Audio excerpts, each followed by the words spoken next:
पहिला संपर्क म्हणजे ज्यावेळेला अडवाणीजींची रथयात्रा सुरू झाली, सोटी सोमनाथून सुरू झाली, त्यावेळेला त्यांच्या रथात त्यांच्याबरोबर नरेंद्र मोदी होते. पुढे मग जसं तो पुढे सरकली रथयात्रा, त्यांच्या जागी प्रमोद महाजनांच्या हे झालं. तर त्यातला गुजरातमधला सगळा प्रवासाचं नियोजन, कसे जाईल, कुठे सभा होतील, किती वेळ लागेल, हे सगळं मोदीजींनी केलेलं होतं. त्याच्यातला दुसरा अनुभव आला की ज्यावेळेला भारतीय जनता पार्टीचे अध्यक्ष डॉक्टर मुरली मनोहर जोशी यांनी रथयात्रा काढली होती. ती रथयात्रा काश्मीरमध्ये तिरंगा फडकवण्याचा, कारण तिथल्या लाल चौकामध्ये काहीच होऊ शकत नव्हतं. त्या रथयात्रेमध्ये पूर्ण वेळ त्यांच्याबरोबर नरेंद्र मोदी होते. मग त्यावेळेला मी तरुण भारतचा रिपोर्टर म्हणून माझा आणि त्यांचा जो विदर्भातला पूर्ण प्रवास होता, त्या प्रवासात मी त्यांच्याबरोबर होतो. नरेंद्र मोदी यांचा एखादा किस्सा काय सांगता येईल तुम्हाला जो आजही तुमच्या आठवणीत? नाही, तो जो महत्त्वाचा आहे की म्हणजे व्यक्ती म्हणून तो मनुष्य कसा आहे, हे ह्या सगळ्या दोन्ही किस्स्यांमध्ये, दोन्ही आठवणींमध्ये एक संघटक म्हणून मनुष्य लक्षात आला की संघटक म्हणून किती प्रॉपर आहे, किती योग्य पद्धतीने नियोजन केलेलं असतं, कुठे वेळा लागतील, कुठे अजून वेळा, या सगळ्याचा अंदाज घेऊन बरोबर त्यांचं म्हणजे कुठे सुरू व्हायचं आणि कुठे थांबायचं याचं वेळापत्रक अतिशय पक्का असायचं. आणि ते प्रत्येक गाव यायच्या आधी डॉक्टर जोशींना सांगायचे की सर इथे इतक्या वेळ आपल्याला बोलायचं आहे. दुसरा असा एखादा किस्सा सांगता येईल की जो तुमच्या आजही आठवणीत आहे? हा जो किस्सा आहे हा फारच कमी लोकांना माहिती आहे. हा 2002च्या साधारणपणे ऑक्टोबर-नोव्हेंबर महिन्यामधला किस्सा आहे.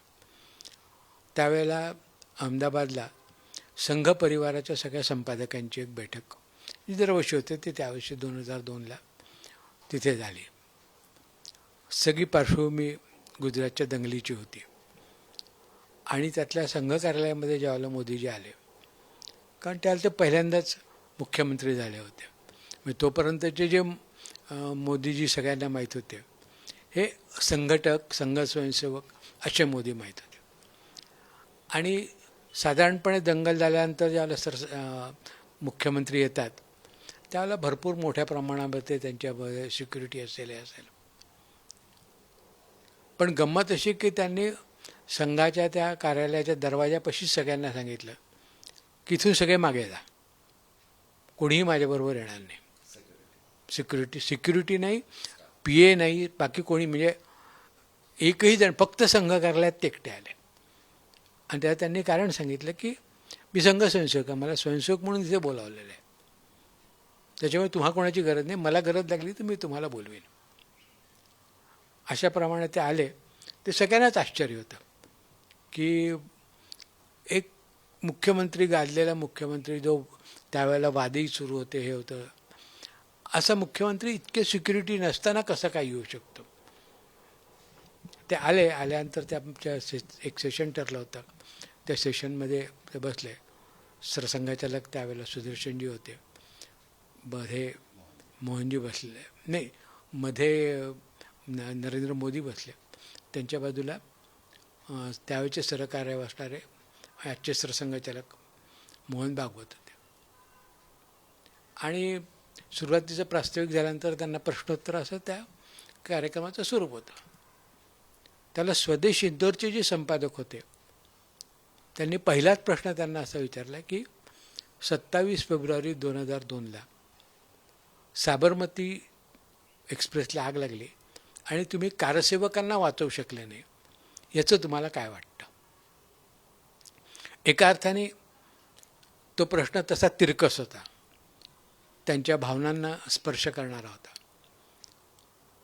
आणि त्याचं उत्तर देणं सुरू केलं आणि काही वेळातच त्यांच्या, ज्याला म्हणता येईल, गळा दाटून आला, आवंडा गिळायला हे सुरू झालं. आणि बघता बघता तो इतका भावनावेग वाढला की त्याचं रूपांतर कधी सोबिंगमध्ये झालं, कधी ह्याच्यात झालं. आणि पुढच्या क्षणाला तर ते ढसाढसा रडायला लागले. म्हणजे पहिल्यांदा म्हणजे ज्यांना एकेकाळी एका वेळेला लोकांनी क्रूरकर्म म्हणून ज्याचं पेंट केलं होतं किंवा जो अतिशय खंबीर मुख्यमंत्री म्हणून त्याचं मानवी रूप पहिल्यांदा बघायला मिळालं.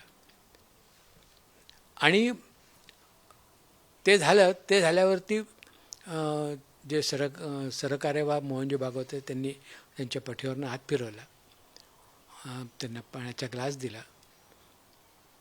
आणि संघाच्या इतिहासात कधीच घडलं नाही असं झालं की ते सत्र अर्धा तासासाठी थांबवलं गेलं. संघाचा जो नियमित कार्यक्रम असतो त्याच्यात कधीही बदल होत नाही वेळेच्या बाबतीत. पण ही त्यांची स्थिती बघून त्यांना थांबवलं गेलं.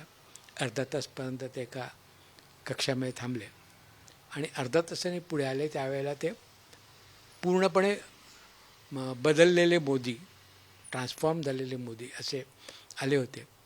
आणि आल्यावरच त्यांनी सांगितलं की जे झालं त्याच्याबद्दल मी क्षमा मागतो, पण पहिल्यांदा मला माझ्या भावना कुठेतरी व्यक्त करता आल्यात. दुःख आहे की मी माझ्या कारसेवकांना वाचवू शकलो नाही. आणि इतका सगळं मानावरती दडपण असताना हे असताना मी ज्यावेळेला आपल्या लोकांमध्ये पहिल्यांदा आलो त्यावेळेला मला माझे अश्रू रोखता नाही आले. आणि त्याच्यामुळे जी संघाची शिस्त बिघडली त्याच्याबद्दल मी माफी मागतो. यातनं त्या माणसाचं मोठेपण दिसतं. आणि मग पुढचं ज्यावेळेला झालं त्यातला त्यात काहीच भाग रिपोर्ट करण्यासारखा नव्हता. पण स्वाभाविक आम्ही सगळे संपादक होतो आणि आम्हाला काहीतरी छापायलाही पाहिजे होतं. आणि म्हणून मग त्यांना सांगितलं की आम्हाला तुम्ही गुजरातच्या प्रगतीबद्दल काहीतरी सांगा. आणि मग मी ते सेशन संपल्यानंतर मग त्यांनी त्यांच्या PAला वगैरे बोलावलं आणि मग ऑफिशियल जशी एखाद्या मुख्यमंत्र्यांची प्रेस कॉन्फरन्स होते तशी प्रेस कॉन्फरन्स संघ कार्यालयात झाली आणि त्यांनी सगळं सांगितलं. मोदींच्या काय पैलू तुम्हाला सांगावेसे वाटतात की जे इतरांपेक्षा त्यांना वेगळे ठरवतात? तुम्ही बघितलेले अतिशय शिस्तबद्ध आहे आणि तरीही मानवी स्वभाव, मानवी पैलू आहेत. मानवी मनाचा अतिशय काळजीपूर्वक अभ्यास केलेला आहे. आणि त्याच्यामुळे ज्यावेळेला ते लोकांसमोर येतात, ज्यावेळेला काही मांडतात, त्यावेळेला एक वेगळेच मोदी पाहायला मिळतात. आणि पहिल्यांदा त्यांना जाणीव आहे की आपण देशाला काही सांगितलं, एखादा नियम फॉलो करायला सांगितलं तर ते लोक करतील हा विश्वास त्यांच्या मनामध्ये आहे. आणि ते आपण बघतो की त्यांनी पहिल्यांदा सांगितलं की ज्या लोकांना सबसिडी मिळते गॅसवरती त्या सगळ्यांनी सबसिडी सोडा, ज्यांना अफोर्ड करणं शक्य.